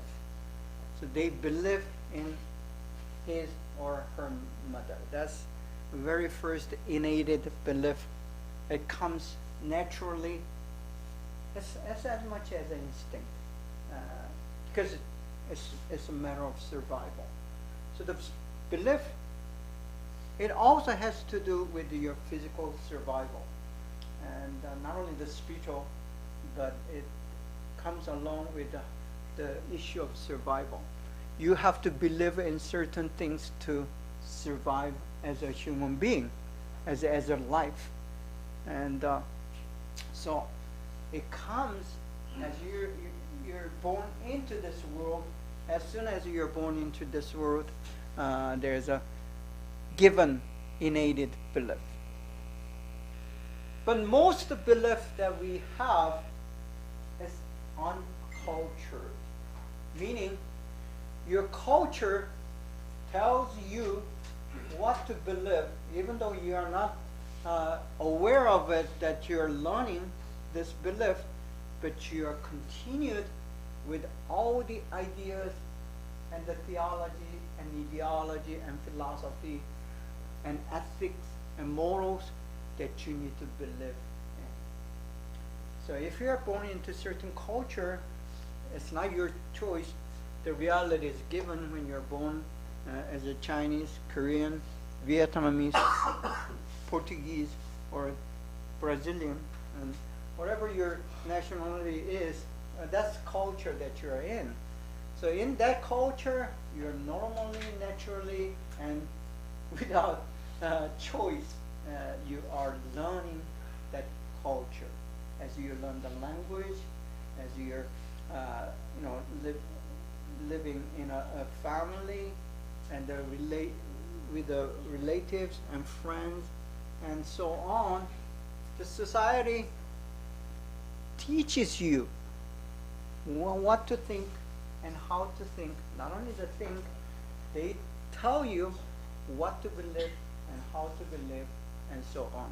So the belief and the culture is very connected. Not only connected as the culture is a belief and belief is culture. I can safely say that. So uncultured means the culture teaches you the belief, whether you like it or not. It's not going to be your decision, but it's going to be given. So it is important where you're born into. So it is natural for those who are born into Christian family are more likely to become a Christian.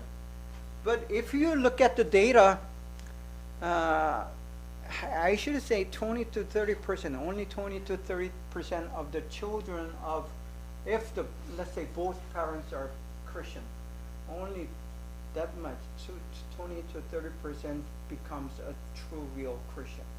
So that data tells you it's not like so much natural, or the culture may affect their upbringing and the building of this belief system, but in reality, as they grow up, especially when they are like in America, and my experience tells, when they are 7th and 8th grade, that's where their belief system kind of shifts. That's most challenging, at least in America. And that's very critical time and age when they are making that decision about regarding the culture that they know of. And so that's why that period of time is important for any human being who's growing up. Then another way is reinforced. What you learned in the culture is repeated and is strongly suggested again and again and time over and over. So in that way, when you hear something many times, it's repeated, then you naturally, unconsciously accept, receive that idea, that belief. That is called, if it's done with the intention, it's called brainwash. Brainwash. So those who are in a very, I would say, solid and strong government and state, where they impose certain ideology or theology or belief, then they will be reinforced by someone who has intention to brainwash your idea. So reinforcement is one of the ways to formulate belief system. Eventually, it becomes your own belief, or you think you have you believe in that. So that's another way of having to formulate a belief. Foster. Fostering is a less of it's not strong as reinforcement, but fostering is your mother and father, parents, as they raise you, they are fostering certain idea and belief. So that's like the parent to children kind of thing, and it's different from the political ideological reinforcement. So that's fostered. Your belief is fostered by your own parents. Learned. Of course, learning is one of the probably the major ways in modern society how this belief is engaged and delivered and transferred or transformed. So what we do in a church, when someone who is not a believer comes into the church, basically what we do is education, learning. We teach, like I teach you, but you don't necessarily need to accept what I teach you. So learning, compared to reinforcement or brainwashing, you have a choice either to accept or you don't. But most likely, when you're position of a student to the teacher, you learn, you do accept most of the things that I teach you. So the teaching and the learning is one of the major process for any belief system, especially when you're in church or in a mosque or in a temple. What they do, the ministers, they teach you what to believe and how to believe. And you are to make your own decision whether to accept that teaching or you reject it. So you have, at least you have a freedom of choice to the learning process. But fostering, if your parents tell you and you know, they try to give you a certain belief, and it's most likely you don't have that freedom to reject until that you grow up. So that's kind of difference, fostering and learning. Peer pressure in 21st century. This is probably the most influential means or the channel of formulating one's belief. So this is critical for us today. Peer means the friends who are sharing, probably the age are the same. And like I said, 7th and 8th grader, if you have children, just watch them in their 7th and 8th grade. These kids in junior high, they communicate a lot. They start to, disconnect from the parents. So there's visibly less communication with the parents, and they begin to communicate with the friends at the same age. That's peer. And this peer, it creates very strong, solid bond with each other. Especially this age, they have something called SNS.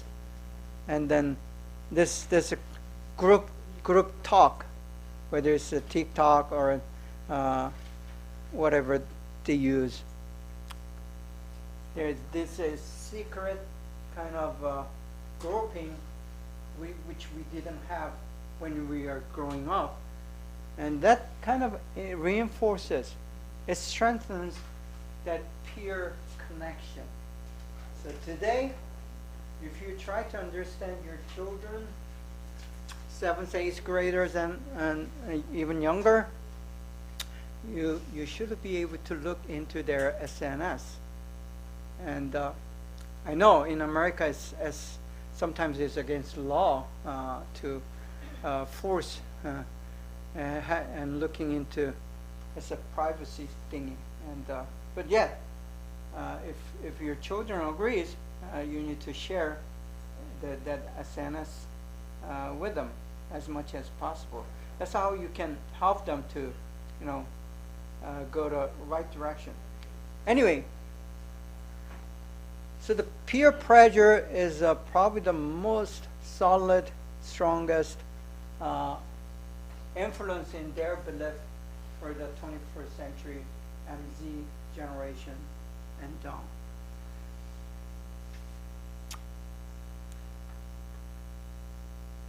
So again, they want to believe what their friends believe. So that's sometimes pretty scary, because it depends on what kind of friends they have. Continuing, how one chooses to perceive his or her reality. So I told you this reality that we are in, it is given basically, but it can be made, it can be altered. This is where it happens. How someone alter or perceive the reality, here is number one, again, instinct. There's a human instinct, natural and egocentric and greed. That's how Sigmund Freud, the psychologist, perceived human perception. Humans basically are very egocentric, meaning selfish and self-centered. Yeah. So we are, we cannot deny it. Whether you're a very religious person or not, still, there is that ego, that kind of, make that decision and action and the speech according to his or her own good. So we basically want to serve the self. So that's in the Bible it is called greed. And as a natural instinct, but God says that's not how I made you. And yet, you accept the belief that is good for you, that you think that is good for you. So very selfish decision is made regarding having the belief system. That is very dangerous. I mean, it's scary for Christians, because many Christians, when they become a believer, their first intention is to save himself or herself, to go to heaven. That's basically the motivation for us Christians who became a Christian. I mean, I can deny it. Probably all of us who became Christian when we accept Jesus Christ, the reason is I don't want to go to hell and suffer, so I choose. I mean, if there's a way to be in heaven, better place, I'm going to do that. So that was a very egocentric and selfish reason. But Bible does not call that greed. But Bible does tell you, if you read the teachings of St. Paul, Apostle Paul, he does mention that. Second, as you grow up and mature, if you have this, your own, when there's an age that you begin to have your own kind of idea, which kind of goes as young as probably 4 years old or 3 years old, and then they do make of this value judgment, systematic value judgment. And what we do as a human being is we decide which is good, which is not good. And then in the conscience, it tells you which is good, which is evil. Not just the bad. You know by nature, by instinct, which is evil. And sometimes, even though the conscience says no, human being, because of that simple nature, we decide to do something that I know as evil. Evil is, evil has many different definitions, but here I would say evil is something that will harm others, and instead of harming others, you're going to gain something that is helpful or beneficial for yourself. That's basically what the evil is, and biblically speaking. So evil is you have to harm someone, or you know that you're going to take away benefits, or that the person character of someone, you're going to hurt or damage someone. Yet you do that because you're going to gain something out of that decision. So that's kind of value judgment. And as you do it, you are automatically building and creating a belief system of your own.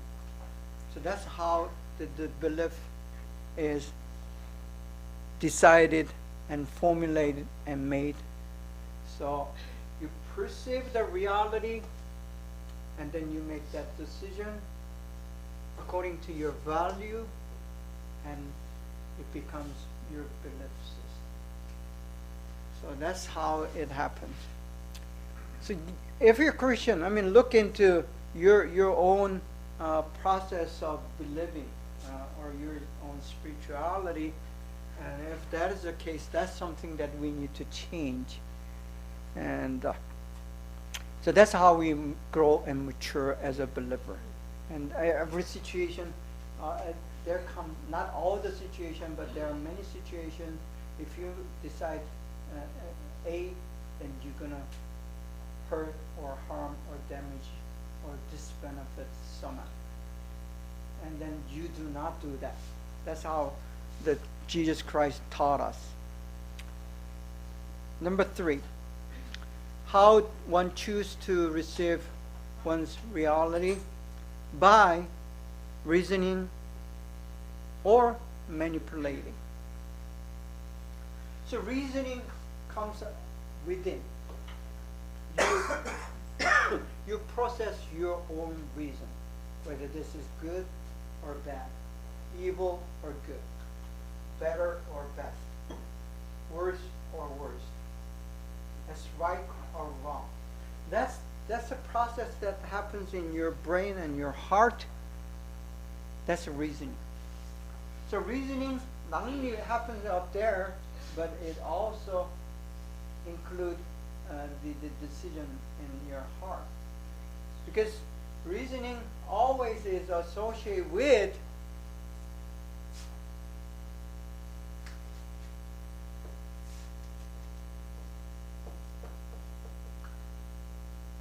motive. Motive is a reason. So that's why it's called a reason. So you have a certain reason for doing something, and you're kind of arguing and saying, okay, should I do it or should I not? So that's sort of a process reasoning. Okay? You're saying this is right because A and B. This is good for me and others because so and so. This would be bad for me because so. That's sort of reasoning. That's a natural process for any human being. And as you reason, you're going to make a final decision. Okay, because of that, I'm going to do this. So you're acting or you're speaking or you're doing something as a result of reasoning. So any action that you're taking, whether you're driving, you're eating, all these things that we do while we are awake, it all has to do with the reason. Even in your dreams, you sleep, you do reason. That's why we dream, right? And manipulation. There are 2 ways of manipulation. Number 1, manipulation from others. Someone is trying to make you certain decision, and they try their best to convince you, persuade you, so you can make a decision in the way that he or she wants to. Usually the parents manipulate their children. You don't use the word manipulate, but at the end, many times you as a father and mother will manipulate your children. So someone influencing your decision in a way that he or she wants you to make that particular decision. So leading, and they say, I'm helping you, but at the end, they want you to make a decision in a way that he or she wants to. And when that happens, there's a manipulation from outside. But there is a manipulation from within. Because when your conscience tells you not to make that particular decision, and there's another you telling you, it is okay. I said just this once, and it's not going to harm anyone. And then it says, don't you want it? Really want it? And that kind of sound in your own mind is called self-manipulation. So it's related with the self-justification. So self-manipulation is also connected with the self-justification, saying, this is okay. Yeah, I have to do this because and then you give certain reasons. And many of us are very good at doing the self-manipulation and self-justification. When that happens to Christians, it's dangerous. Actually, it is sin. So even you can rationalize the things that you've done wrong, and you know that it is wrong, and even after many manipulation, self-manipulation and self-justification, still you have what we call guilt. So if you have that guilt, whether it's a small or big, you know that you have just did what we call rationalize or self-justify. And then we don't want that to happen. So that's how someone perceives reality. Continuing, another way, sense of belonging or peer pressure again. People have this very strong need to belong to others. It's built in, it's natural, it's instinct. And if you, the moment that you realize that you don't belong to anything or anyone, including your own family, that's where the depression begins. So most of the depression that we experience today comes out of isolation. So when you are lacking the sense of belonging, that's a very dangerous situation.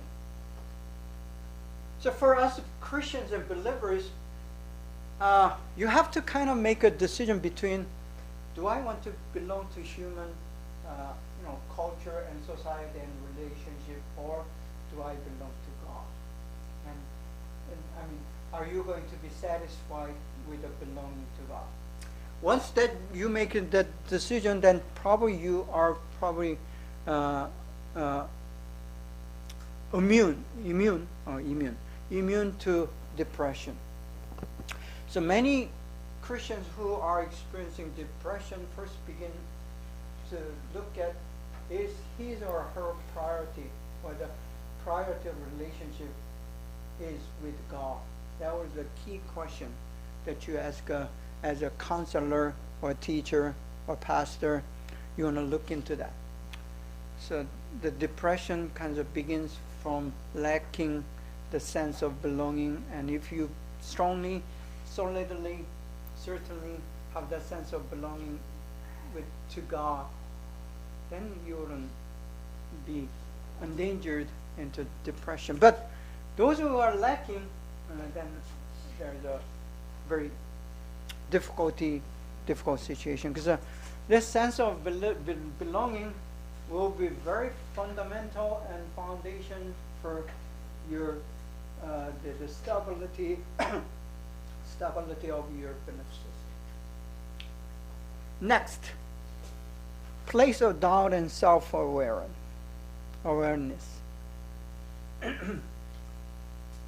Doubt is probably the best medicine or the tool for your apologetics. We are speaking of apologetics. If you're to defend your own faith, if you haven't gone through the doubting of your own belief, then once you're challenged of that belief, then you will be shaken. For example, every Christian should go through this doubt. Is there really God? The very existence of God. You have to question that. Without, having the question of the existence of God, then you're probably not going to be able to have a good apologetics. Oops.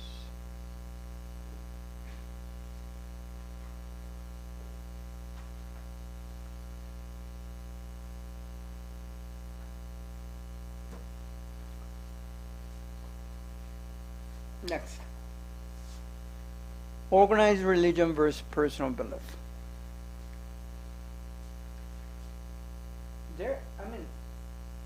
As a believer, whether you're Christian, Muslim, Buddhist, or you believe in certain ideology, like a capitalist, that would be also considered a belief.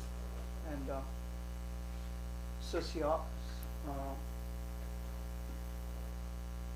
socialism or communism, whatever the belief that you believe in, there's an organized form of that belief system, and then your personal one.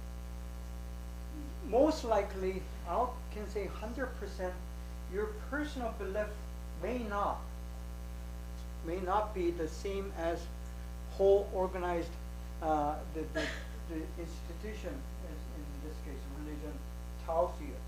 So there's the gap between what you believe and what you're told to believe. So there's that tension. Usually, sometimes it appears in the form of doubt, but many times it appears in the form of that conflict, inner tension that you experience.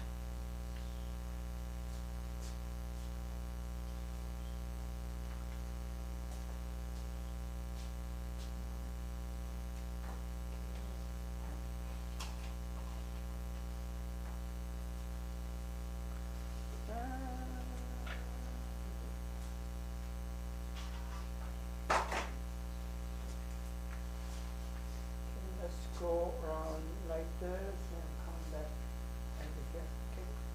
Okay. Shh. It's not over yet. Just do it silently. Next, distortion, brainwashing, manipulation. I already told you that.